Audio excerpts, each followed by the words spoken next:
തിരുവനന്തപുരം നഗരസഭ വഴിയോരങ്ങളിൽ നിന്നും നീക്കം ചെയ്യുന്ന ഫ്ലെക്സ് ബോർഡുകൾ എന്താണ് ചെയ്യുന്നത്?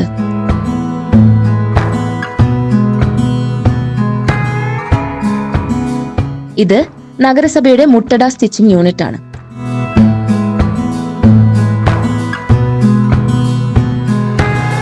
നഗരത്തിൽ നിന്നും നീക്കം ചെയ്ത ഫ്ലെക്സ് ബോർഡുകൾ കൃത്യമായി വേർതിരിച്ച് സ്റ്റിച്ചിങ് യൂണിറ്റിൽ എത്തിക്കുകയും പല വലിപ്പത്തിലുള്ള ചാക്കുകളാക്കി മാറ്റുകയുമാണ് ചെയ്യുന്നത്.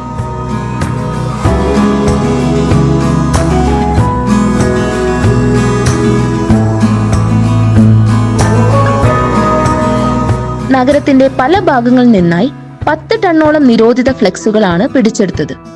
ഇത് പ്രകൃതിക്ക് ദോഷം വരാത്ത രീതിയിൽ എങ്ങനെ സംസ്കരിക്കാം എന്ന ചിന്തയിൽ നിന്നും രൂപം കൊണ്ടതാണ് ഫ്ലെക്സ് ചാക്കുകൾ.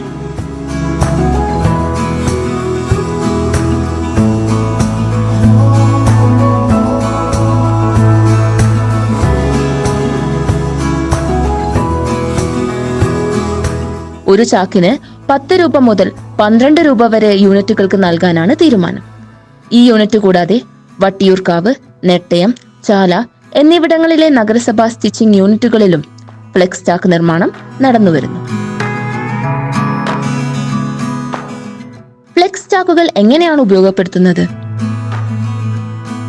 അജൈവ മാലിന്യം ശേഖരിക്കുന്ന ഹരിതകർമ്മസേനയ്ക്ക് മാലിന്യം ശേഖരിക്കാനായി ഫ്ലെക്സ് ചാക്കുകൾ നൽകാനാണ് കോർപ്പറേഷൻ തീരുമാനം.